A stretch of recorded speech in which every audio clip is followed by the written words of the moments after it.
était aux condoléances de M. Gabriel Fortin. C'est malheureux pour le dérangement, mais problème technique. Nous avons aussi des condoléances à offrir pour Mme Fernande Girard, qui est décédée, la mère du conseiller municipal Gilles Girard, qui est décédée dans la période des fêtes, période difficile en plus pour faire face à la disparition d'un être cher. Et perdre notre mère, je pense qu'il n'y a pas d'âge pour perdre une mère. Lorsqu'on perd une mère, on perd beaucoup dans notre vie. Alors, la même chose au niveau du conseil municipal ainsi qu'au nom de la population d'Alma. Le récent décès de Mme Fernande Tremblay-Girard, mère de M. le conseiller Gilles Girard, et de Mme Joanne Girard, animatrice à la Bibliothèque municipale de Ville d'Alma. Il sera proposé que le conseil municipal offre ses condoléances à la famille de Mme Fernande Tremblay-Girard, mère de M. le conseiller Gilles Girard, et de Mme Joanne Girard, animatrice à la Bibliothèque municipale de Ville d'Alma. Ça sera proposé par M. Fradette et appuyé de M. Villeneuve. Sympathie, M. Girard. Ceci étant dit, on va passer au point 6, Moisson d'Alma, Moisson Saguenay-Lac-Saint-Jean, M. Frédéric Tremblay. Oui, en fait, simplement, c'est pour reconduire la subvention que nous versons annuellement à cet organisme, comme à d'autres organismes qui ont un employé dans leur qui est responsable de l'organisation. Donc, c'est un montant de 2 500 $ qui est versé à l'organisme Moisson d'Alma, ainsi qu'une aide financière de 1 000 $ à l'organisme Moisson Saguenay-Lac-Saint-Jean pour l'année 2016. J'en ferai la proposition. Alors, c'est proposé par M. Tremblay et appuyé de M. Girard. Le point 7, Solican-Lac-Saint-Jean, c'est une subvention aussi. On est dans la période des subventions. Mme Beaumont. Oui, merci, M. le maire. Alors, c'est une demande que nous avons chaque année de la Maison Solican pour une demande de subvention, évidemment, dans le cadre de leur campagne de financement, pour la maison d'accueil et d'hébergement pour les malades en phase terminale de cancer et leurs proches. Et on sait comment cette maison est essentielle maintenant dans notre milieu et tellement utilisée. Alors, je propose d'autoriser le versement d'une contribution financière de l'ordre de 10 000 $ à l'organisme Solican-Lac-Saint-Jean-Est dans le cadre de sa campagne de financement 2016 pour sa maison d'accueil et d'hébergement pour les malades en phase terminale, cancer et leurs proches au Jardin des Anges. Je le propose, M. le maire. C'est proposé par Mme Beaumont et appuyé de M. Pilote. Le point 8, Conseil particulier de la Société Saint-Vincent-de-Paul, Mme Beaumont, toujours. Oui, M. le maire, c'est une subvention, en fait, que l'on verse à la Société Saint-Vincent-de-Paul suite à une entente qu'il y avait eue avec Coder 02 qui leur permet de récupérer un montant de 1 000 $. Auparavant, ils récupéraient les meubles qui faisaient partie des vieux équipements? Oui, des vieux équipements. Et donc, comme c'est Coder maintenant qui fait cette récupération-là, Ville d'Alma verse un montant de 1 000 $. Alors, je propose simplement d'autoriser ce versement de 1 000 $ de la Ville d'Alma au Conseil particulier de la Société de Saint-Vincent-de-Paul pour l'année 2016. Dans le but de combler le manque à gagner pour Saint-Vincent-de-Paul. Exactement. Alors, c'est proposé par Mme Beaumont et appuyé de M. Villeneuve. Le point 9, toujours Mme Beaumont, c'était encore une subvention pour les organismes communautaires et sportifs. Oui, bien en fait, c'est ça, c'est que depuis quelques années, on le sait, la Ville d'Alma subventionne des organismes sans but lucratif dans les domaines sportifs et communautaires parce que ces derniers opèrent dans des immeubles imposables et qui ne sont pas admissibles à une exemption de taxes auprès de la Commission municipale du Québec. Alors, considérant que ces organismes rendent, entre autres, de grands services à la population almatoise et considérant la demande de subvention qui a été formulée par les dirigeants de ces différents organismes, je propose d'autoriser les subventions suivantes. Pour le club d'aviron d'Alma, le montant de 646,7 $. Aéroport d'Alma, deux montants, 8 488,94 et 45 608,11 $. Solican Lac-Saint-Jean-Est, 9 567,50 $. Le club de curling Riverbend d'Alma, 7 399,82 $. Foyer d'apprentissage et d'autonomie sociale, le PA, Maison Répit dépannage Maurice Tanguay d'Alma, montant de 2 746,56 $. La Société d'histoire du Lac-Saint-Jean, 10 733 $. Le Centre communautaire Léon Junot incorporé, 5 973,89 $. Le club de ski de fond d'Alma incorporé, 288,29 $. Et la coopérative de services à domicile Lac-Saint-Jean-Est incorporé, un montant de 17 527,85 $. J'en fais la proposition. Proposition proposée par Mme Beaumont et appuyée de M. Pilote. Toujours en subvention, cette fois-ci, c'est la Fondation de l'Hôtel-Dieu d'Alma, M. Fradette. Oui, Monsieur le maire. Donc, depuis le 18 janvier 1993, que le conseil municipal de Ville-d'Alma s'est engagé à verser à la Fondation d'Hôtel-Dieu d'Alma un soutien financier accru pour le maintien et le développement de ses services hospitaliers. Et depuis 2006, le conseil municipal a accepté de majorer ce montant pour une subvention de 50 000 annuellement.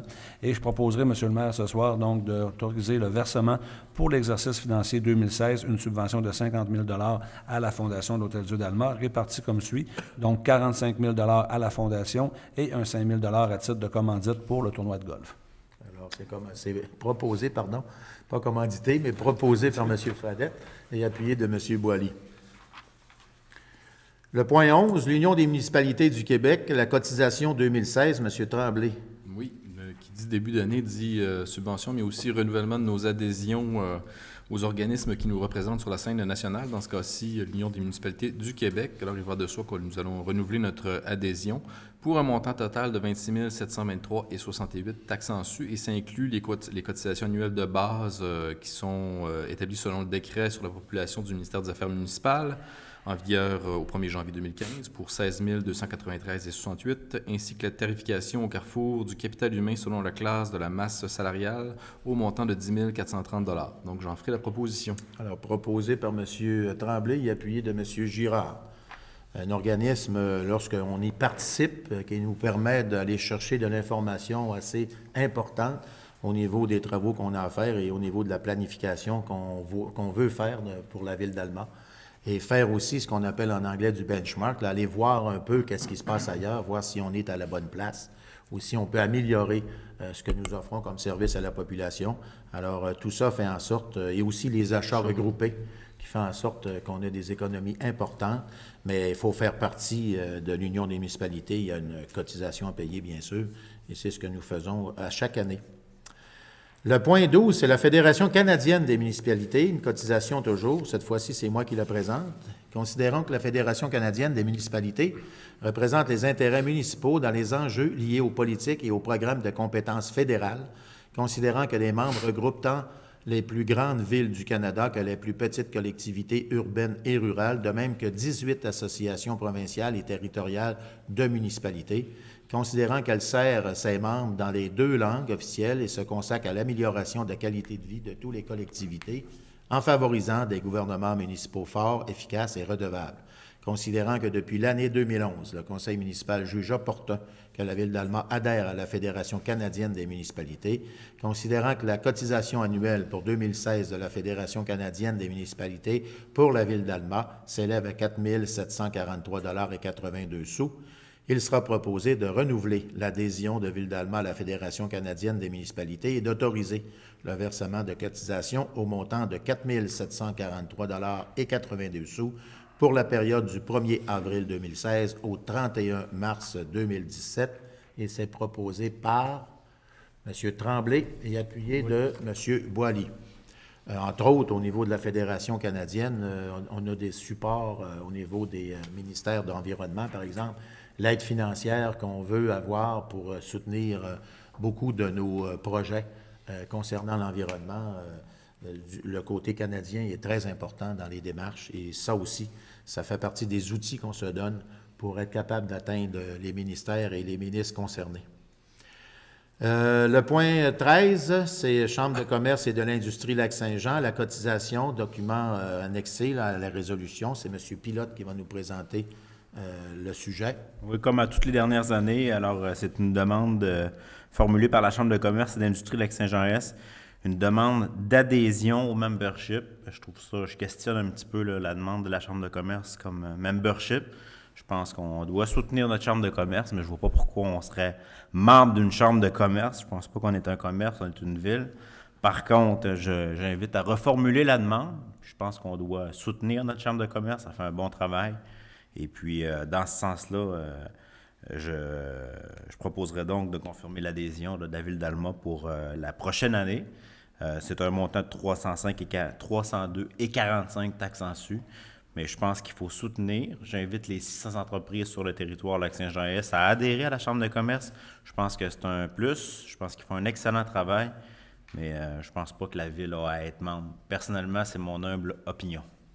Alors, ce que vous proposez, c'est de reformuler la demande.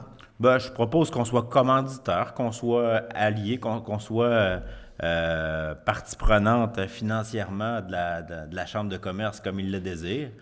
Mais on n'est pas une entreprise proprement dit. Dans le sens partenaire. Tout à fait. Est-ce que vous proposez de la changer maintenant ou si on fait ça pour la prochaine? Ben, c'est parce que l'introduction dit que c'est la Chambre de commerce qui nous propose. Donc, je ne veux pas offenser personne.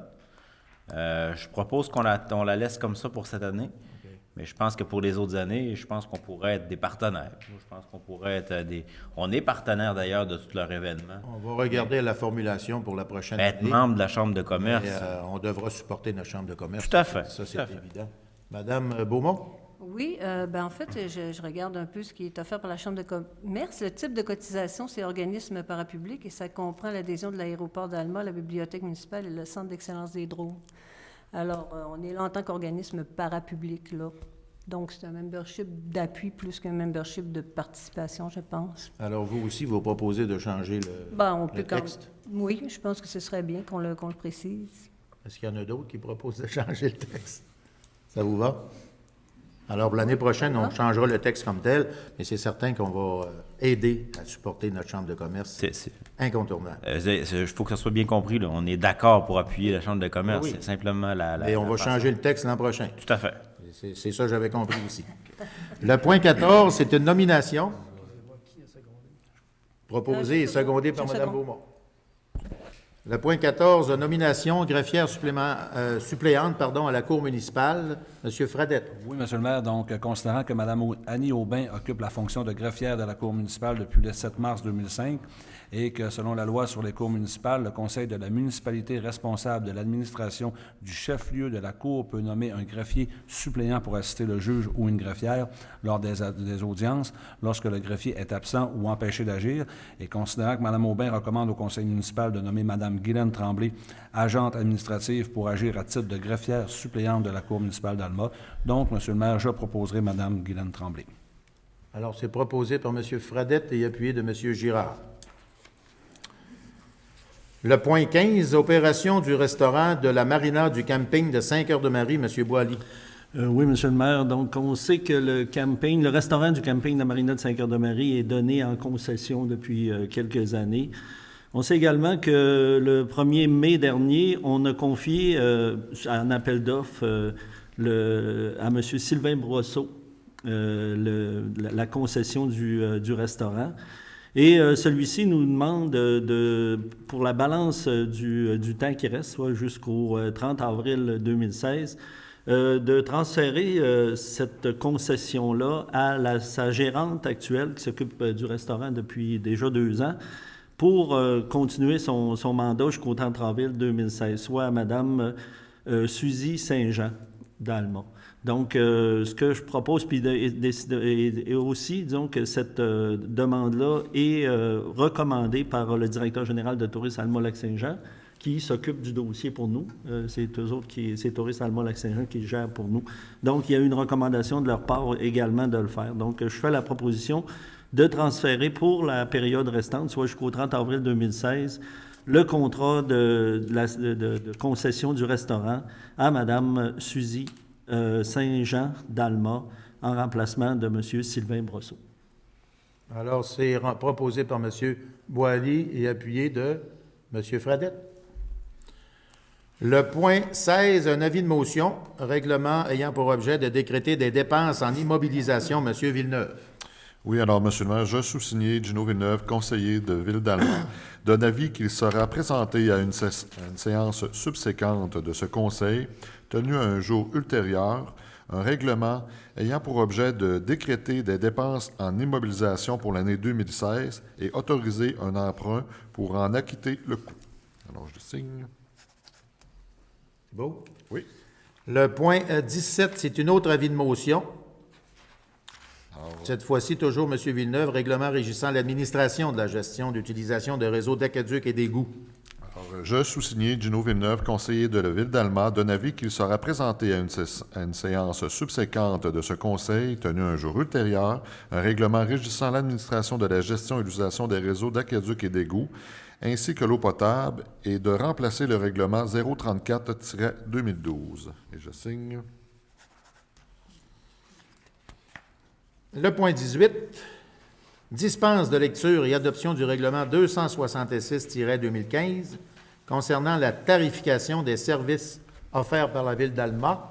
Monsieur Boily. Oui, Monsieur le maire. Donc, avant de vous lire, si vous le permettez, avant de vous lire la proposition, j'aimerais peut-être revenir un peu sur ce qui soutient tout ça, parce qu'on sait que changer une réglementation puis changer des tarifs, ça demande beaucoup de réflexion, surtout que c'est des tarifs qui vont toucher directement nos citoyens. Donc, l'objectif de ces changements-là, au niveau du règlement de la tarification, c'était d'abord de regrouper à l'intérieur d'un même règlement, parce qu'il y avait différents règlements qui touchaient à la tarification. On voulait regrouper ça à l'intérieur d'un même règlement, tous les tarifs en vigueur, afin de faciliter la compréhension pour les citoyens, afin que chacun puisse s'y retrouver plus facilement. D'établir des tarifs justes et équitables pour les biens et activités ou services offerts par la municipalité. On sait que la municipalité offre beaucoup de services, des fois des services exceptionnels, quand il y a des bris, par exemple, d'aqueduc ou qu'on doit refaire des entrées d'eau ou des choses comme ça, ou d'autres services qui sont peut-être plus récurrents, là, qui reviennent plus souvent, mais toujours en relation avec les citoyens. Et il fallait aussi établir des étiquettes modérateurs. On sait qu'on est une institution publique, c'est les citoyens qui payent la facture au bout du compte. Et il fallait aussi être en mesure, des fois, d'empêcher certains abus à ce niveau-là. Identifier également la valeur des services dispensés par la municipalité, puis indexer les coûts de certains services en fonction des prix d'aujourd'hui. Ça fait qu'il y a des services qui étaient là depuis plusieurs années, qui n'avaient pas été changés, donc on se disait qu'il fallait revenir regarder ça en date d'aujourd'hui. Donc, on a fait une démarche qui a duré 1 an, qui date depuis déjà de janvier 2015, où les directeurs de services, avec les comités qui gèrent ça, les comités du conseil, on a également vérifié les tarifs en vigueur dans d'autres municipalités. On a regardé ce qui se passait ailleurs. On a regardé nos services, les coûts de nos services qu'on offrait aux citoyens. Et on a passé avec le comité des finances, on a analysé toutes ces recommandations-là et le comité en a fait une recommandation de les accepter. Il y a également, le règlement s'adresse aux citoyens, comme je le disais tantôt, résidents et non-résidents. On donne des services également à des non-résidents. Par exemple, au niveau des pompiers, on peut être appelé dans d'autres municipalités ou dans d'autres secteurs. Il faut avoir des tarifs. Il y a les entreprises et firmes de services professionnels. Il y a des organismes qui ça s'adresse également. Et ça s'adresse également à des services qu'on offre à des municipalités voisines. Le règlement comprend des tarifs qui sont déjà en vigueur, des tarifs qui sont ajustés, ou encore des précisions sur certains tarifs pour mieux les expliquer puis que le citoyen se retrouve dans tout ça. Il y a également des tarifs pour des nouveaux services qui pourraient être offerts par la Ville ultérieurement. Je dois vous dire, par exemple, que ces tarifs-là, cette réglementation-là ne touche pas les tarifs des certificats et des permis de l'urbanisme. Donc, ça ne touche pas le côté urbaniste. Ils ont déjà leur propre règlement et leur propre tarification. Ça c'est pas touché par ce règlement-là. Et les tarifs des corporations qui sont liées à la municipalité, exemple l'aéroport, la Dame-en-Terre, ont leur propre règlement, leur propre tarification. Donc, notre règlement ne vient pas toucher ces règlements-là. Donc, je n'entrerai pas dans tous les règlements parce qu'il y en a plusieurs pages de règlements, puis ça ne touche pas nécessairement tous les citoyens. Il y a des citoyens qui s'en servent, il y en a qui ne s'en servent pas.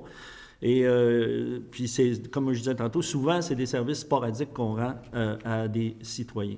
Donc, je ne passerai pas, mais c'est disponible quand même sur le site Internet de Ville d'Alma. Et si des citoyens voulaient avoir plus d'informations, ils peuvent communiquer avec les responsables les directeurs des différents services au niveau de la Ville. Donc, je vais vous lire, Monsieur le maire, maintenant la résolution qui se lit comme suit. Donc, considérant qu'une copie du projet de règlement 266-2015 a été remis aux membres du Conseil au plus tard 2 jours juridiques avant la présente séance, considérant que tous les membres du Conseil présents déclarent avoir lu le règlement et renoncent à sa lecture, je propose d'adopter le règlement 266-2015 concernant la tarification des services dispensés par Ville d'Alma. Alors, c'est proposé par M. Boily et appuyé de M. Girard, pardon. Pour compléter, si vous voulez, M. Boily, oui. Je donnerai un exemple. il y a 3 activités qui n'existaient pas à Alma, qui vont avoir lieu avec le nouveau bassin du Centre Mario-Tremblay. On parle d'aquaspinning, on parle aussi de cours de natation synchronisés et de plongeon. Alors, il a fallu décréter des tarifs comparables, compétitifs avec d'autres municipalités. On a fait un peu d'analyse là-dessus. Alors, c'est des tarifs qui ont été ajoutés. Au niveau de notre politique familiale, il y a des tarifs qui ont été réduits grâce à la politique familiale. Je pense entre autres au hockey libre, au patinage libre et au bain libre. 15 activités là, pour un enfant de 13 ans et moins. C'était antérieurement, c'était à 27 $. Là, ils vont pouvoir payer 15 $ pour faire le même exercice. Alors, ce côté-là est fort intéressant et fait aussi d'égaliser ou de normaliser des tarifs qui n'avaient pas été ajustés depuis, entre autres, 13 ans. Là, on parle de déblocage d'égouts. Que 13 ans d'affilée, les gens payaient le même tarif pendant que le personnel pour faire le travail avait eu ses augmentations de salaire, avait eu ses ajustements de conventions collectives et tout. Alors, il a fallu aussi calibrer en fonction aussi de ce que d'autres municipalités font. Alors, c'est allé à peu près dans les mêmes hauteurs que d'autres municipalités, mais on parle d'une augmentation qui était de 40 $ il y a 13 ans à 100 $ aujourd'hui. Si on regarde l'inflation et tout, c'est toujours dans le raisonnable. Puis honnêtement, faire débloquer des égouts, si on regarde le tarif réel, le coût du personnel plus le coût de l'outillage et tout ça, c'est encore plus dispendieux que 100 $. Mais là, c'est un tarif qu'on a fait en fonction des coûts qu'on paie au niveau de la collectivité. L'ensemble des citoyens et citoyennes paient des services à la population par leurs taxes, qu'ils l'utilisent ou pas, et par la suite, bien, il y a l'utilisateur payeur, et c'est un peu ce qu'on a fait dans la calibration, et c'était bien de mentionner que ce n'était pas tous les échelles de valeur. Si on regarde les organismes paramunicipaux qui ont leur propre politique de réglementation, on n'a pas touché à ça, on a regardé simplement ce qui avait rapport directement aux services qu'on accorde avec la Ville d'Alma. Alors, c'est des ajustements qui ont été faits en fonction du temps d'aujourd'hui. C'est dans ce sens-là. Oui, Mme Beaumont? Oui, M. le maire, peut-être ajouter que dans le cadre de cette réorganisation-là, il y a les bains libres maintenant qui sont devenus gratuits là, pour la famille. Alors, donc, en semaine, la famille pourra maintenant bénéficier des bains libres gratuitement. Mardi et jeudi? Mardi et jeudi, ainsi que le patinage libre aussi, là, en semaine, qui sera maintenant gratuit pour l'ensemble des familles, dans le cadre de notre politique familiale. C'est dans le cadre, c'est ça, c'est ce que je mentionnais tantôt, avec le rabais qui est accordé aussi là, au niveau du hockey libre et tout ça. Exact. Alors, c'est bien passé avec l'approbation et tout. Alors, on va passer au point 18. Le point 19, qui est la dispense de lecture et adoption du règlement 270-2016, ayant pour objet de fixer la limite de vitesse sur les tronçons de la rue des Pins ouest, compris entre l'avenue Boudreau et l'avenue du Pont Nord. Monsieur Villeneuve. Oui, alors, M. le maire, considérant qu'une copie du projet du règlement 270-2016 a été remise aux membres du Conseil au plus tard 2 jours juridiques avant la présente séance et que tous les membres du Conseil présents déclarent avoir lu le règlement et renoncent à sa lecture, il a proposé d'adopter le règlement 270-2016 ayant pour objet de fixer la limite de vitesse sur le tronçon de la rue des Pins ouest, compris entre l'avenue Boudreau et l'avenue du Pont Nord, à 70 km/h. Alors, pour une brève explication, la rue Boudreau, on parle vraiment des Pins quand on continue sa continuité juste au chemin d'Adamantère ou l'Alcan. Alors, c'est pas dans le tronçon Maurice-Paradis, c'est vraiment le tronçon des Pins. Des Pins même. Des Pins. Pour se rendre à l'avenue du Pont pour aller chercher le pont d'Île-Maligne ou revenir en ville. Et voilà. OK, il était ajusté pour ça. Alors, c'est proposé par M. Villeneuve et appuyé de Mme Beaumont. Nous sommes rendus aux affaires nouvelles, le point 20. 20A, c'est la politique d'utilisation de la fibre optique par les organismes paramunicipaux. Monsieur Gilles Girard. Oui, Monsieur le maire, donc effectivement, la Ville d'Alma possède un réseau de fibre optique et peut en faire profiter aussi les organismes paramunicipaux qui sont reliés à la Ville comme tels depuis déjà longtemps. Donc, pour éviter éventuellement qu'on ait des problématiques d'utilisation au niveau de la clientèle puis les abus potentiels, on a demandé aux services d'informatique de rédiger une politique d'utilisation de la fibre optique. Cette politique-là a été analysée par le comité de finances pour son adoption. Donc, je proposerai d'adopter la politique sur l'utilisation acceptable du réseau de fibre optique municipale et grille de tarification, rédigée par le département informatique du service de la trésorerie et recommandée par le comité des finances, dont copie demeure annexée à la présente pour valoir partie intégrante, et d'autoriser M. Carl Dufour ou Marc Bolduc, technicien en informatique, à signer pour et au nom de la Ville d'Alma les protocoles d'entente à intervenir avec certains organismes paramunicipaux découlant de cette politique. Alors, c'est proposé par M. Girard et appuyé de M. Boily. Le point 20B, c'est une acquisition d'actifs immobilisés. Toujours M. Girard. Donc, on parle de deux sujets ici. Donc, je proposerai d'autoriser l'acquisition des actifs immobilisés suivantes pour le service des loisirs et de la culture, achat et installation du logiciel Sport Plus auprès du fournisseur logiciel Sport Plus incorporé de Repentigny au coût de 11 497,50 $, taxes incluses. Cette somme étant prise à même les disponibilités budgétaires prévues à cette fin au programme triennal d'immobilisation pour l'année 2016. Et pour le service technique, un copieur Canon modèle Imagerunner, couleur modèle 3325, avec accessoires auprès du seul soumissionnaire conforme, soit la firme Méga Bureau d'Allemagne incorporée, au coût de 4 503,57 $, taxes incluses. Cette somme étant prise à même le surplus accumulé non affecté de la Ville. Alors, c'est proposé par M. Girard et appuyé de M. Fradette. Le point 20C, c'est un appui pour une demande au BAP pour la gestion durable du lac Saint-Jean. Ville d'Alma fait partie, avec la MRC Lac-Saint-Jean-Est et les MRC du lac, tout le tour du lac, d'un organisme qui a travaillé depuis des mois maintenant à préparer une demande aux audiences du BAP concernant la gestion du lac Saint-Jean, qui allait tenir compte du développement durable du lac Saint-Jean et aussi tenir compte des besoins des différents partenaires, entre autres les campings, le tourisme, la structure touristique, ainsi que les utilisateurs, les riverains autour du lac. Et pour ce faire, la MRC Lac-Saint-Jean-Est, la semaine dernière, a passé une résolution pour demander au gouvernement de permettre le dépôt de ce travail, de cette proposition au BAP et demander l'appui de l'ensemble des municipalités de la région. Alors, Ville d'Alma va faire son appui aussi concernant la demande au BAP, un appui qui est un petit peu plus courte, je dirais, que celle qui a été proposée par la MRC Lac-Saint-Jean-Est, mais qui, en bout de ligne, la proposition comme telle, la résolution comme telle, est sensiblement la même. Alors, je vais m'abstenir de lire les considérants parce qu'il y en a beaucoup. Ceux qui ont suivi un peu le dossier savent très bien les argumentaires qu'on s'est donnés pour pouvoir aller de l'avant dans la demande que nous faisons aux audiences du BAP. Alors, je vais vous lire simplement la proposition comme telle.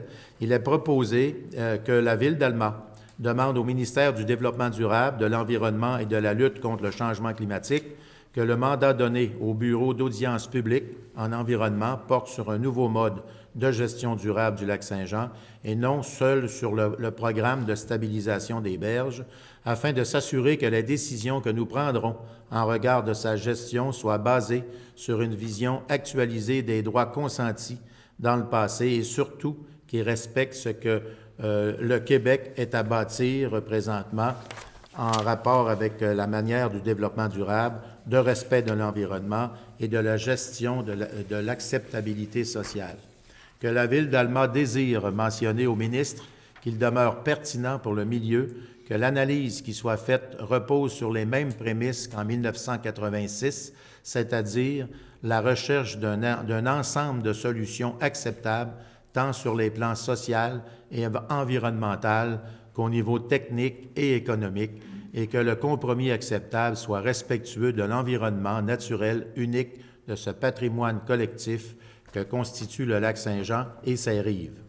Et cette proposition sera envoyée à M. Philippe Couillard, député du comté de Roberval, ministre responsable de la région et premier ministre du Québec, M. David Hurtel, ministre du Développement durable et de l'Environnement et de la lutte contre les changements climatiques, M. Pierre Arcan, ministre de l'Énergie et des Ressources naturelles, M. Laurent Lessard, ministre des Forêts, de la Faune et des Parcs, M. Serge Simard, député de Dubuque, et adjoint parlementaire au premier ministre pour la région du Saguenay-Lac-Saint-Jean, M. Alexandre Cloutier, député du Lac-Saint-Jean, M. Sylvain Godreau, député de Jonquière, M. Gilbert Dominique, chef de Piekwa-Kemul-Nuats, Kimat, ce qui veut dire Masteuillache pour ceux qui sont plus familiers, M.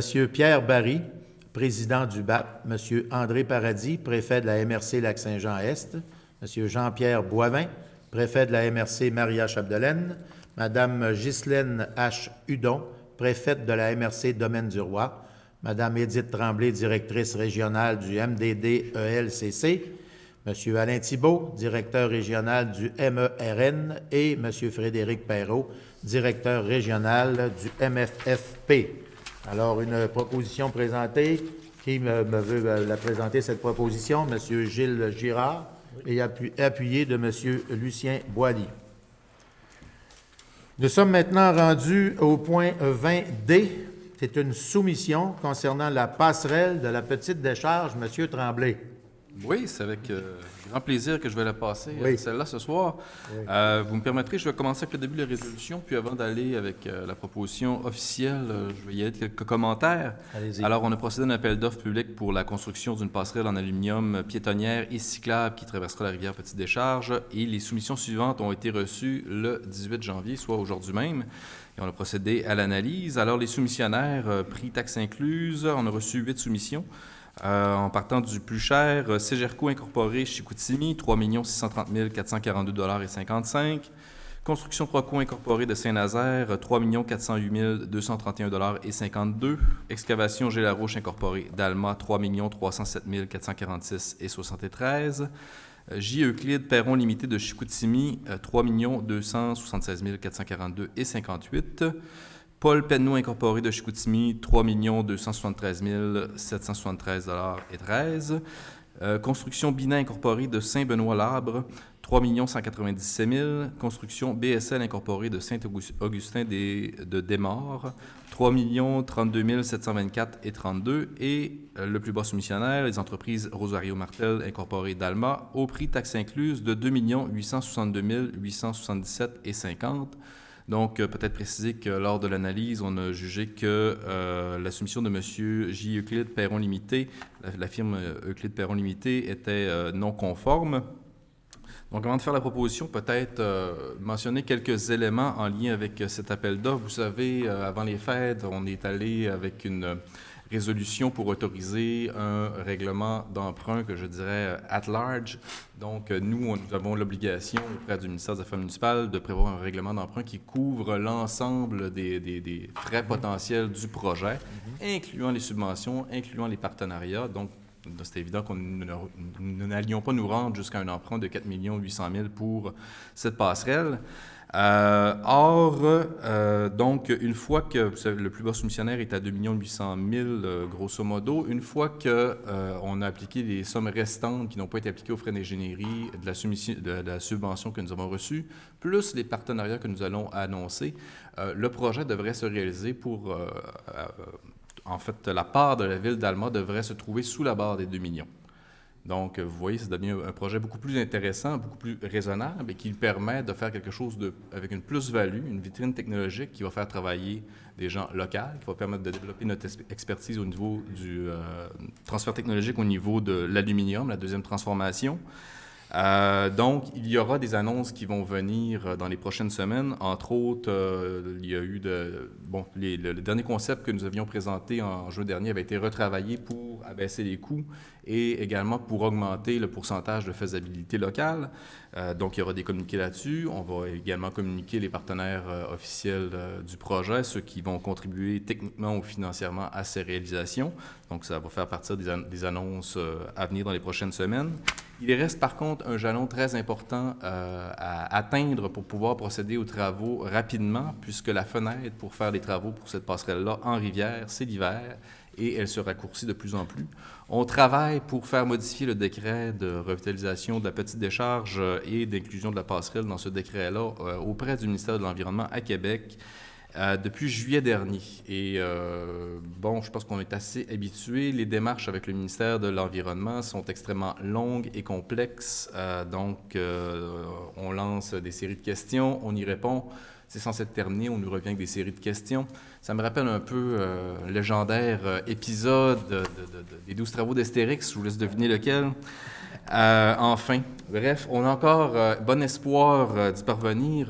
Nos fonctionnaires et le personnel politique aussi harcèlent littéralement les instances politiques et les instances des fonctionnaires au niveau du gouvernement du Québec pour accélérer, pour que ça puisse passer au décret rapidement au Conseil des ministres. On se croise les doigts, on pousse très fort pour y arriver. Sinon, on s'est prévu quand même une fenêtre pour rattraper les travaux dans le temps. Les soumissions sont valables normalement jusqu'en janvier l'année prochaine, ce qui va nous permettre, hors de tout doute, de réaliser les travaux, mais on souhaite vraiment pouvoir faire les travaux en rivière dans la période qui s'en vient, ça devient urgent.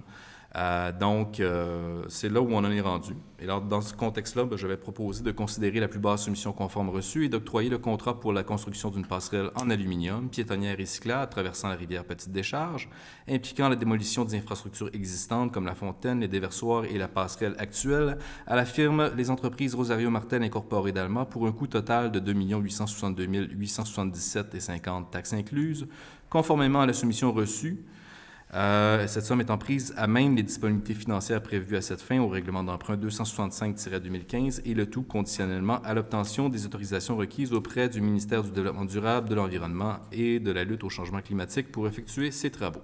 Alors, c'est proposé par M. Tremblay et appuyé de M. Fredette. J'ajouterais ce que vous avez fait un survol assez complet, mais effectivement, le temps commence à presser au niveau du ministère de l'Environnement. On travaille fort avec eux pour répondre à toutes les exigences qu'ils nous demandent. Mais si on veut se rendre à la date prévue pour la construire, d'autant plus qu'on a de belles surprises en ayant des appels d'offres avec des économies substantielles d'argent pour la fabriquer. Et en plus, ce grand projet-là, si on regarde aussi celui de la rivière comme tel, est en fonction de remettre cette rivière-là à la nature, retirer des dizaines de piliers de béton qui trempe dans l'eau depuis 50 ans, et c'est ce qu'on veut faire. Alors, je pense que le ministère de l'Environnement devrait nous donner son appui et faire assez vite pour qu'on puisse arriver avec les dates qui sont réservées au niveau du calendrier. Et tout ça, bien, pour conclure notre 150e anniversaire, quand on sait que cette passerelle-là avait été faite pour le 100e anniversaire. Alors, les dates seraient correctes aussi, et après 50 ans, je pense que c'est loin d'être dispendieux pour refaire une passerelle moderne qui va respecter d'autant plus l'environnement que cette vieille passerelle-là présentement, qui est de plus en plus usée et à bout d'âge. Alors, c'est bien certain qu'on va travailler fort pour répondre à toutes les exigences qu'ils nous demandent, mais on voudrait avoir les réponses le plus rapidement possible. C'est ça que je retiens et ça sur lequel on va travailler dans les jours et les semaines qui viennent. Ça vous va, M. Tremblay? Oui, merci.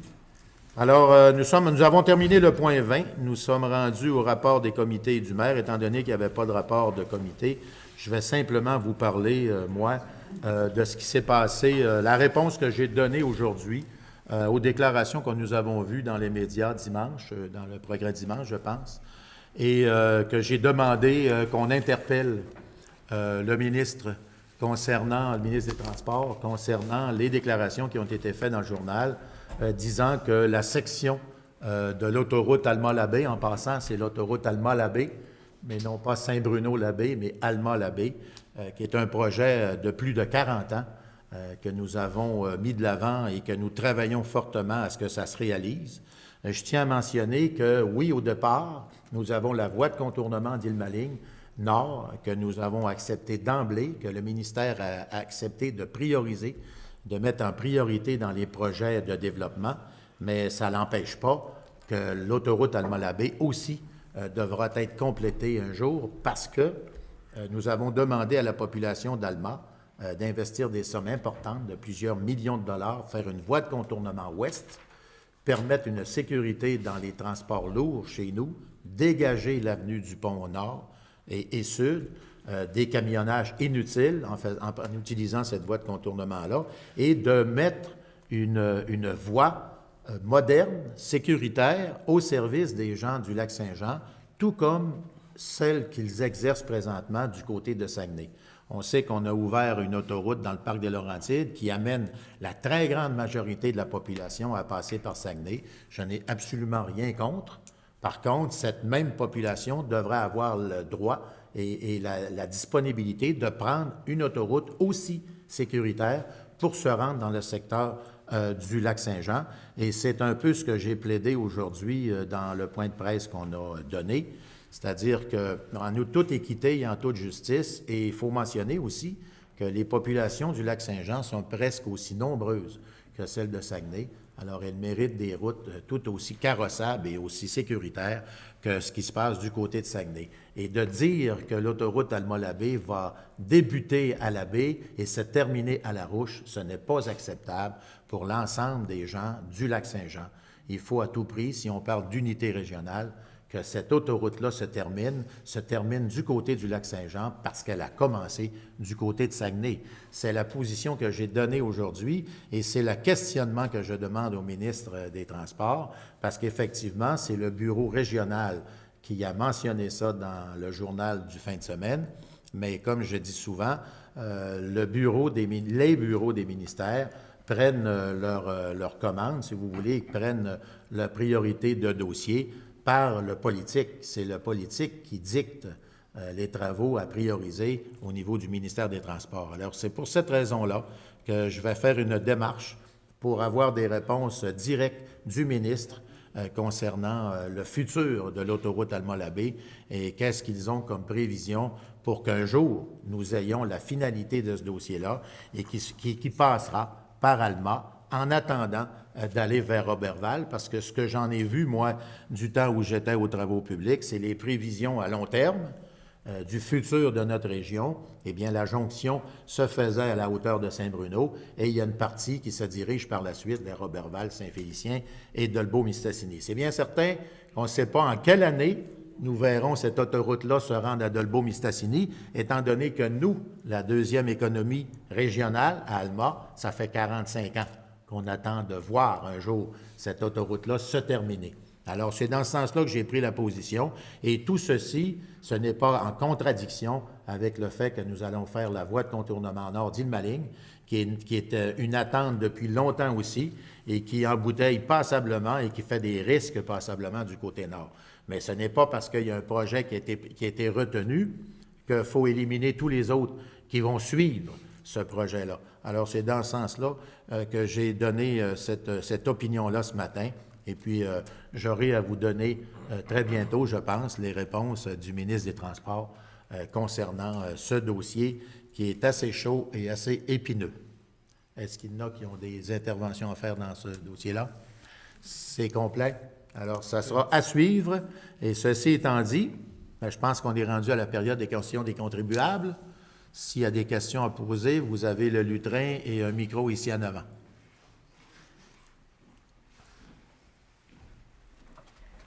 Alors, bonsoir tout le monde. Bonsoir. S'il vous plaît, vous identifiez pour les besoins là, de notre procès-verbal. Alors, c'est Lucie Harvey, présidente de la QDR Alma. Et aussi, je viens au nom de la conférence des aînés. Vous vous doutez bien. En tout cas, entre autres, depuis le printemps dernier, on a fait des interventions. On a eu l'occasion de rencontrer M. Tremblay une fois. On a eu l'occasion de jaser aussi avec M. Fradette, qui fait partie de la conférence des aînés. Même cet automne encore, avant les fêtes, j'ai encore interpellé M. Fradette, qui m'a répondu, j'ai remis le dossier à M. Tremblay. Alors, c'est pas, je veux dire, on veut pas blâmer qui que ce soit, mais on sait qu'il s'est passé bien des choses. M. Landry est parti. M. Tremblay est très occupé avec les rénovations du centre Mario Tremblay. Sauf que nous autres, là, on se sent abandonnés, puis pas à peu près.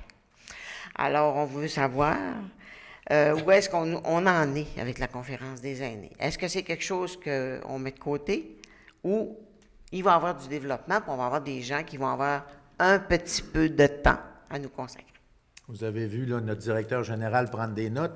Écoutez, effectivement, à la défense de M. Tremblay, je dois dire qu'effectivement, avec en plus ce qu'on a annoncé là, dans le projet multisport, qui va être un ajout exceptionnel, je vous dirais, au Centre Mario Tremblay, c'est bien certain qu'il y a une surcharge au niveau du personnel. On a demandé d'éviter le plus possible les inconvénients, mais que voulez-vous?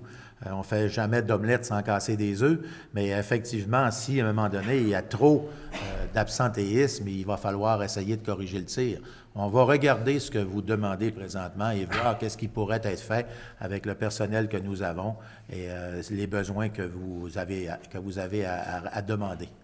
Parce que on sait très bien que il se fait quand même plein de choses pour les aînés. Oui. On l'apprend toujours si on veut par les journaux, mais c'est une fois, puis après ça, on n'entend plus parler de rien. Alors que moi, je pense, je proposerais que quand il y a des choses qui se font pour les aînés, soit que vous invitiez les gens, les organismes qui s'occupent des aînés à venir vous rencontrer ou à venir un conseiller, en tout cas, peu importe la façon de ça pourrait se faire, pour qu'on puisse transmettre l'information à nos gens. Se le faire dire, le lire, c'est pas tout le monde, d'abord, qui lise les journaux, il ne faut pas se le cacher. C'est pas tout le monde qui regarde Internet, encore moins qui vont sur le web ou qui vont sur les sites. Alors, moi, je trouve que ce serait un plus si, dans nos organismes, parce que nos membres, on les rencontre quand même, on était capable de leur transmettre les nouveautés que vous avez pour eux au niveau des parcs, au niveau des infrastructures que vous mettez en place. Alors, c'est un souhait qu'on a. Je pense que ça ne coûte pas très cher pour une fois, mais je pense que ce serait intéressant. Je suis entièrement d'accord avec vous, madame. Avec M. Fradette, là, qui est un excellent conseiller municipal, on va travailler à améliorer un peu les relations qui existent là, puis trouver un avenue. Je pense que M. Fradette aurait le goût de parler. Trouver un avenue pour, justement, combler les lacunes qu'il peut y avoir dues au fait que de ce temps-ci, effectivement, on est très chargé au niveau du travail comme tel, mais ce n'est pas une excuse. Il faut trouver des solutions. On va trouver des solutions à votre demande. Bon, je vous remercie beaucoup. M. Fradette. Oui, bien peut-être en complément, bien content de voir ma gang ce soir. Donc, bonsoir Mme Harvey, puis Mme Gobet, Mme Justine, Mme Bouchard et compagnie. Effectivement, la Commission des aînés, vous savez, les aînés, là, c'est des personnes qui sont très proactives, c'est des personnes qui suivent beaucoup l'actualité et puis je dirais qu'en mangent de l'actualité et oui, c'est vrai que vous avez souvent des bonnes idées puis toutes les fois qu'on va se rencontrer, il va y avoir des bons sujets. On avait l'habitude de faire au comité des aînés, c'était de faire une rencontre qui était souvent un déjeuner. C'était M. Villeneuve qui était avec moi, après ça il y a eu M. Boily qui était avec moi. Là, depuis le remaniement un peu que vous avez fait de la mi-mandat, c'est M. Pascal Pilote qui est avec moi sur ce comité-là. Et à un moment donné, ce qui arrive, c'est que c'est un comité d'à peu près une dizaine de personnes au total. Et ce qu'on voulait, on voulait avoir quand même un ordre du jour qui se tenait, qui avait plusieurs points. Donc, c'est ce qui a fait à un moment donné qu'on avait pris une orientation avec M. Tremblay et dans l'accord du comité qui était de, quand vous allez avoir certaines interrogations, certains points, bien, faites-les venir à M. Tremblay et on constituera un ordre du jour. Et avec cet ordre du jour-là, bien, on pourra se rencontrer puis avoir quelque chose de concret, d'avoir, comme on pourrait dire, là, de la chair alentour de l'os. Oui, M. Tremblay a été est vraiment tiré de partout dans les derniers moments, avec les dernières années, avec la rénovation du centre Mario Tremblay et tout ce que Ville-d'Alma a fait. Ce que je voulais vous dire, c'est qu'il y a un sondage aussi qu'on a travaillé dans les 2 dernières années, qu'il n'est pas sur la tablette, sauf que ce qu'on veut faire, c'est à un moment donné, on veut le passer. On veut le passer d'une méthode où ça va être le plus de gens possible qui va pouvoir y toucher.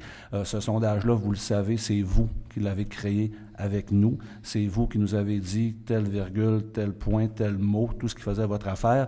Donc, ce qu'on avait à travailler avec vous, on le fait. Maintenant, on est très ouvert aux nouveaux commentaires.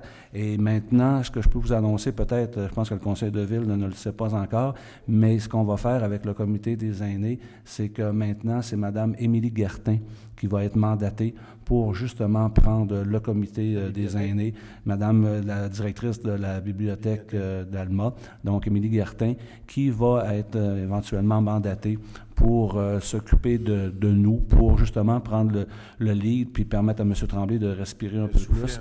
Et c'est Mme Guertin qui va justement mettre le sondage dans les mains des personnes.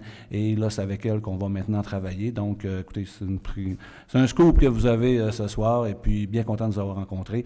Je suis très, très à l'écoute de ce que vous voulez nous dire ce soir, mais encore faut-il avoir plein de sujets pour pouvoir faire une belle discussion. Donc, merci de votre présence. Merci, M. Fradette. C'est bien, ça. On a eu un bon scoop. Oui. Effectivement, je pense que vous avez choisi la bonne personne. Alors, on va remettre le dossier sur les rails, comme on dit. C'est ce qu'on va faire. Bonjour, M. le maire. Oui, bonjour. C'est Georges Bouchard, puis dans la rue de Nufort. Je suis bien content. Vous avez remédié, vois-tu, à notre problème d'égout. Mais là, c'est qui me surprend. C'est tout le temps comment ça se fait qu'il y a des surplus. Quand vous avez le centre Mario Tremblay, 6 millions, après ça, à chaque fois que vous avez des progrès, ça dépasse tout le temps. Regardez, c'est ça qui m'a interpellé. Le prix de la passerelle, là, qui frisait 5 millions, là, ça arrive. Après ça, on me demandait l'utilisation que ça a eu ultérieurement, puis après ça, dans le futur. Si c'est vraiment utilisé, puis c'est vraiment nécessaire. Parce qu'à un moment donné, la population, c'est correct, mais le plus important, c'est la priorité et la capacité de payer. Ça fait que là, je trouvais que 5 millions, c'est pas mal d'argent. Oui, effectivement. Ça fait que là, tout le monde, à un moment donné, je le sais, ça a été en délibéré, puis après ça, vous avez pas faux, mais moi, c'est ça. Puis après ça, la suite au départ des drôles, là, vous avez mis beaucoup d'emphase là-dessus, là. Puis après ça, votre moyen de récupération, quelque chose avec cette affaire-là, là, qui décolle du jour au lendemain, puis qui s'appelle le camp, là, vous avez dit de quoi pour venir contre ça? Pour le Centre d'excellence des drones? Oui. Pas de centre, mais à un moment donné, la compagnie, puis on donne des exemptions, puis après ça, tout, on s'implique beaucoup, puis à un moment donné, on ramasse ses gagnées, puis on va s'établir ça, c'était prévu dès le départ. C'est un centre d'excellence des drones où les compagnies peuvent venir avec leurs appareils, faire des tests, faire des vols, faire des analyses. Il y a plusieurs compagnies qui sont membres du Centre d'excellence des drones. Il y en a qui partent, il y en a qui arrivent. Dernièrement, on en a eu d'autres qui les fabriquent même. Là. Il y a une compagnie qui est en train d'en fabriquer des drones chez nous. Alors, non, c'est un centre qui fonctionne de plus en plus. Puis je vous dis, très bientôt, le ministère des Transports canadien aura sûrement à se brancher sur la suite dans notre projet parce que le Canada est en retard quelque peu sur la sécurité concernant le centre des drones, sur la structure pour reconnaître les pilotes de drones et les compagnies qui les font afin d'éviter qu'il pourrait y avoir là, certaines erreurs. On parlait de terrorisme en France parce que des gens faisaient voler des drones sans les connaître, sans numéro de licence, sans rien. On est en train de structurer tout ça. Il y a un avenir incontestable au niveau des drones qui est en nette progression. Lorsqu'on a commencé notre dossier, nous, ici, au Canada, on était les seuls. Aux États-Unis, il n'y en avait pas. Ils sont rendus avec 5 États qui veulent copier ce que nous faisons ici. La chance que nous avons aussi avec le Centre d'excellence des drones, c'est que nous sommes un aéroport qui est disponible pour le faire. Nous sommes aux frontières du Grand Nord et ce qui est exactement nécessaire pour faire ces exercices et ces analyses d'équipements qui accompagnent les drones, c'est de les faire fonctionner dans des froids extrêmes, dans des températures extrêmes, et c'est ce que nous avons comme territoire d'exercice. Alors, ce projet-là est loin d'être un projet inutile, là, monsieur. C'est sauf que ça se fait très souvent dans la discrétion parce qu'on est dans les recherches et développement, puis les compagnies en général ne veulent pas parler de leur recherche et développement pour protéger leurs brevets. Mais on a un centre qui est parfait pour la suite des choses au niveau du développement du drone à travers le monde, là. On a des membres qui sont des États-Unis, on a des membres qui sont d'Europe. Alors, le Centre d'excellence des drones est très bien structuré et très bien établi. Et a créé de l'emploi. Oui, puis ça crée de l'emploi, bien sûr, puis de la belle emploi, c'est-à-dire des emplois dans le monde aéronautique, là, c'est des emplois qui sont bien payés. Dans le restaurant, ça n'a pas rapporté grand-chose. Faut pas se le cacher. Bien, vous resteriez surpris des activités qui se font chez nous, qui réservent des chambres d'hôtel, qui viennent passer des semaines, qui mangent dans les restaurants. C'est une entreprise comme d'autres. Et puis, ça, vous n'êtes pas obligé de le croire, là, monsieur, mais c'est ce qui se passe tous les jours. Je sais bien, mais c'est pas de créer de l'emploi, à peu près ça. Oui. Là, vous n'êtes pas en création d'emploi, vous êtes en perte d'emploi, vois-tu? Ben, il y a des pertes d'emploi à travers la ville. Là. Les pires sont celles qui sont passées là, dernièrement là, avec la fermeture de la papetière. Mais il faut travailler à des structures différentes des pâtes et papiers pour élargir notre développement économique puis diversifier aussi les entreprises chez nous. Et ça fait partie de cette politique-là, le Centre d'excellence des drones. Et quand je suis arrivé à l'aéroport d'Alma avant M. Pilote, il y avait 4 personnes qui y travaillaient. Ce n'est plus le cas aujourd'hui. Ça a créé des emplois, ça a créé de l'émulsion. Il y a plusieurs compagnies d'installer là. Mais là, je vous vois aller, vous ne me croyez pas, mais je n'êtes pas obligé de me croire. Monsieur le maire, est-ce que vu que c'est circonstance que je vous dis la vérité, là. C'est pas ça que je veux vous dire, mais à l'heure actuelle, c'est des poumons artificiels. Ça marche à coup de subvention. Quand c'est pas une ville, c'est le gouvernement, mais le gouvernement, là, il est rendu à bout de souffle, mettons. Tous les recherches et développements à travers la planète, monsieur, marchent avec des subventions. Ça l'a toujours été, ça. On n'invente pas la roue à faire ça. C'est quand on n'a plus d'argent, puis après ça, vois-tu qu'il faut emprunter l'argent pour faire nos projets. À un moment donné, il faut en retarder quelqu'un. Quand on ne prend pas d'expansion, puis on s'endette, là, à un moment donné, il y a une limite à s'endetter aussi. Bien, je vous dirais que la ville d'Alma, au niveau de l'endettement par capita, là, est une des moins élevées au Québec, si ce n'est pas la moins, puis une des taxations les moins élevées au Québec. Je suis tout ça, mais à un moment donné, il faut arrêter de se comparer, puis à un moment donné, il faut agir, puis après ça, à un moment donné, il faut penser, vois-tu, c'est ce que nous faisons, monsieur, nous agissons. C'est ce que nous faisons. S'auto-suffit. C'est ce que nous faisons, nous agissons. Ça fait comme moi, du comparatif, là, ça ne fait pas bruit. C'est important de se comparer, monsieur. Des fois, on se console beaucoup quand on se compare. Bon, bien, c'est justement, c'est ça. Puis quand j'avais vu, puis après ça, là, il y a le développement triennal aussi, là, pour la pointe des Américains, puis après ça, tout. Je n'ai rien contre ça. Mais à un moment donné, il faut y aller selon nos moyens, pour arrêter d'emprunter. C'est ce que nous faisons. Parce qu'il y a de l'intérêt, là, à un moment donné, là, pas cher, mais à un moment donné, il faut se rendre compte qu'à un moment donné, c'est pas parti, ça va partir en augmentant. Nous sommes raisonnables sur ce que nous faisons, monsieur. Bon, ben, j'espère à un moment donné que vous allez prendre ma revendication en considération. C'est noté, là, on a pris des notes, monsieur, sur le procès verbal. Vous êtes noté, le président. C'est quoi la question pour les drones? C'est quoi la question? Ben, c'est un commentaire qui a passé sur le sens qu'il trouvait que ce n'était pas utile comme tel, mais c'est une opinion. Vous avez le droit de la donner, votre opinion. Je vous ai expliqué un peu pour vous dire que c'est beaucoup plus que ce que vous avez dit. Si la cabane reste vide là pendant une couple d'années, c'est pas rentable beaucoup. Il y a 18 compagnies actuellement. Alors, je ne sais pas l'avenir, là, mais à un moment donné, s'il y en a une qui décolle toute une en arrière de l'autre, ça va pas faire. Ah, mais si on fait rien aussi, puis on dort... Ah, je le sais bien, à un moment donné, je suis bien correct pour le progrès. C'est pareil comme là, le Centre Mario, c'était pas supposé d'avoir un dépassement de coût de 6 millions. C'était une glace olympique, parce que, regarde, ils n'ont fait à Chicoutimi des glaces olympiques qui sont en frais de brotier pour investir. C'est pas ce que nous faisons à Alma, là, monsieur. Ah, à un moment donné, si on bâtit pour le moment, ben, à un moment donné, dans l'avenir, on a bâti ce qu'on fait, ça va pas faire. On a 2 patinoires au Centre Mario-Tremblay, puis une à Saint-Cœur-de-Marie. Je suis d'accord avec ça. Là, à un moment donné, il faut y aller au prorata de la population. C'est ça qu'on fait, monsieur.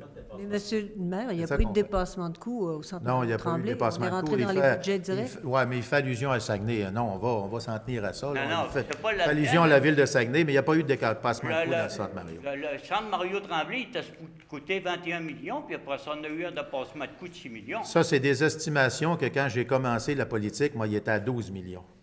Oui, je comprends, mais... Oui, mais la livre de beurre était moins chère il y a 30 ans aussi, là, monsieur. Il faut aller avec les chiffres du jour. Oui, mais il faut y aller selon ses moyens. Je pense qu'on y va selon nos moyens. C'était usé, fini à la corde, le Centre Mario. C'était fini à la corde. Il fallait à tout prix faire de quoi, ou à la limite le fermer complètement. C'est ça qu'on aurait pu faire aussi. Bon, bien, on le refait, monsieur. Puis on le refait... On a refait un édifice déjà existant. On n'a pas rebâti d'autres édifices. On a restauré, puis on a très bien restauré par ça. Ça, c'est par respect pour la population, puis c'est avec responsabilité qu'on le fait.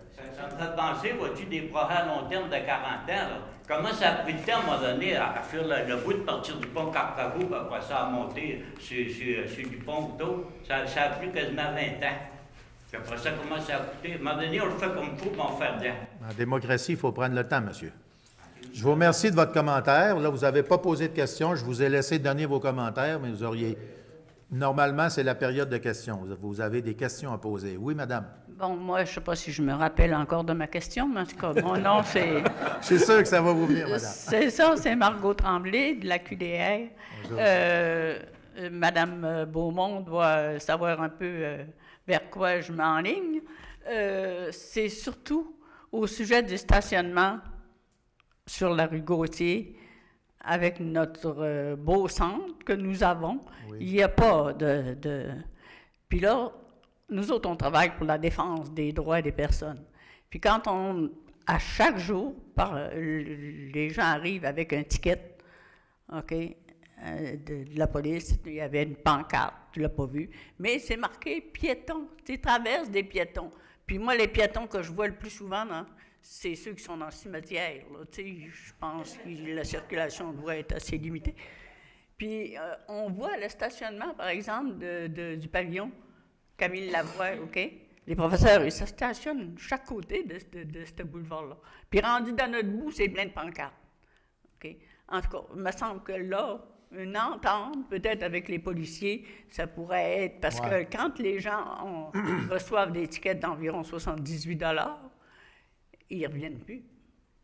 Okay. Alors, ce que vous me dites, c'est que le centre manque de place à l'intérieur de son stationnement, puis on ne vous en donne pas suffisamment dans la rue. Non. Okay. Les policiers devraient être au moins un peu plus tolérants. Puis là, moi, je ne parle pas au nom du Club Vitalité, là. Je parle pour la défense des droits. Okay. Vous avez des interdits de stationnement, là, hein? C'est ça qui arrive. Puis à chaque jour, les gens ont des tickets. Okay. Alors, ça serait un des points. Si on a un comité qui travaille pour les personnes âgées ou pour les personnes aînées, bien, ces sujets-là, bien, ça se peut... On va regarder à ça de plus près, madame. On va regarder votre demande de plus près. Merci beaucoup. D'autres interventions?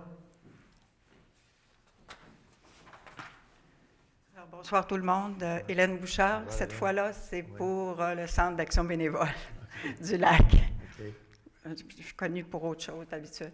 Alors, moi, c'est plus une offre de service que je viens vous faire. Parce que dans votre dernier mot, le mot du maire, vous disiez que pour les jeux qui s'en viennent, vous aviez besoin de bénévoles, et pour le 150e aussi, vous avez besoin de bénévoles. Alors, c'était juste pour vous rappeler qu'au Centre d'action bénévole, nous sommes là depuis 35 ans et nous avons des bénévoles à offrir. Alors, vous pouvez toujours communiquer avec nous. Bien, merci. Alors, c'est une offre de service. On va en prendre bonne note, madame, parce qu'effectivement, on va avoir une grosse année 2017. On accapare tout notre monde pour faire une grosse fête, mais il ne faut pas manquer notre coup, puis ça, c'est les bénévoles. On a une bonne centaine de bénévoles. Bon, bien, c'est super. Merci beaucoup, madame. C'est pris en note. Nous aussi, on est en recrutement, par exemple. Oui, bien, c'est important. Le changement de génération, c'est important. Monsieur le maire, si vous me permettez. Oui. Concernant les bénévoles, je suis enchantée de cette offre-là, mais je vous inviterais à communiquer directement avec l'Organisation des Jeux du Québec. Et tout à l'heure, j'irai vous voir, puis je vous donnerai les coordonnées. Ça va être plus facilitant pour ne pas perdre personne, là, parce que c'est précieux, cela, cette offre-là que vous nous faites. Je vais aller vous voir tout à l'heure. Merci. Monsieur le maire. Monsieur le maire. Gisèle Gobeil pour la QDR et aussi... Un instant, M. Tremblay qui voulait intervenir pour les bénévoles. Je voulais simplement faire la même offre du côté du 150e anniversaire de Villes-d'Alma. Je vous invite à communiquer avec Valérie Aubu pour faire un suivi là-dessus. Puis peut-être mentionner également que dans les prochaines semaines, il y aura un appel d'offres pour des projets en lien avec le 150e. Donc, notez-le. Voilà. Est-ce que je peux répondre quand même ce soir, même si l'appel n'est pas sorti? La question, c'est de la QDR et aussi de la commission, de la conférence des aînés. On s'interroge à savoir quelle place auront les aînés dans le comité qui prépare les fêtes de 2017 pour le 150e. Moi, j'ai vu là, les 15 personnes, en tout cas, qui étaient photographiées. J'ai essayé de regarder s'il y avait des têtes blanches, mais là, avec les coiffeurs, on ne peut plus savoir. Hein? Mais on veut quand même souligner que... Vous connaissez le président, là. C'est pas le petit genou du printemps, là, le président, quand même. C'est de M. Jeannot, oui. Ouais. On veut quand même souligner que c'est très important que les Oui. aînés soient Oui. présents sur ce comité puis dans toutes ces fêtes, parce que qui est-ce qui a fait l'histoire? C'est nos aînés. C'est les aînés. Ils ont la mémoire aussi. Et puis pour la mémoire et la présence et oui. la cohérence. Alors on insiste là-dessus, il faudrait qu'on le sache. Soyez Et pas inquiets, puis, madame. On va vous on retrouver. n'a pas demandé de cotisation, mais on voudrait un peu de la cotation un peu plus haute pour, pour notre énergie. Mais soyez pas inquiets, au niveau de la démarche, là, ils sont en train de peaufiner le calendrier, qu'est-ce qui va être fait comme activité et tout. Puis par la suite, c'est sûr que ça va aller réclamer et réquisitionner tous nos aînés disponibles, ça c'est bien certain. Parce En que, tout cas, sachez là, qu'on surveille ça. Ah, de près, Merci. madame, c'est noté. Monsieur le Merci maire. bien. Fait ça. Monsieur le maire. Hein? Oui. Encore un commentaire. Oui, encore une en lien avec intervention, cette M. Tremblay. intervention-là, il est 150e. Je pense qu'à l'heure actuelle, pour le comité central, on a quand même une bonne diversité d'âge représentés. Ça part de 14 ans, en fait, jusqu'à... Là, je ne veux pas 64. laisser aux Ouais. gens leur coquetterie. Ouais. Il y a une bonne diversité, mais cela dit, il y a le comité central, puis il y a des comités piliers aussi qui sont très importants. Il y a un comité qui concerne la finance, un comité de logistique, un comité d'organisation, un comité pour les protocoles. Et là, on va agrandir encore plus le bassin de personnes qui participent à ces comités-là. Je dirais qu'à l'heure actuelle, si on inclut le comité central, vous avez vu une quinzaine de personnes, mais avec les sous-comités, là, on doit être pas loin de 30-35 bénévoles et on cherche toujours à gonfler ce nombre-là, à aller chercher l'expertise précieuse des gens du milieu. Donc, si vous êtes intéressé, on vous accepte quand vous voulez. Monsieur le maire, Je même sens qu'on chose va du les côté revoir. des Jeux du Québec. Oui. Même chose du côté des Jeux du Québec.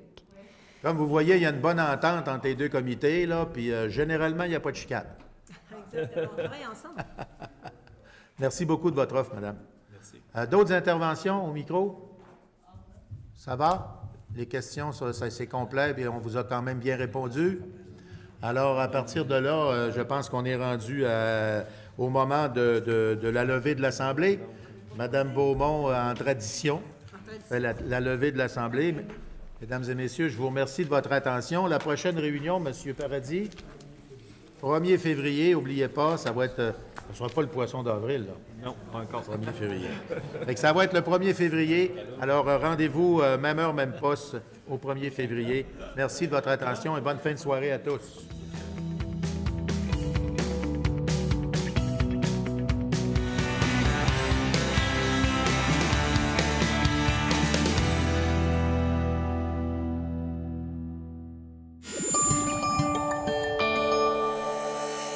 Télécogeco, un service exclusif aux clients de Cogeco.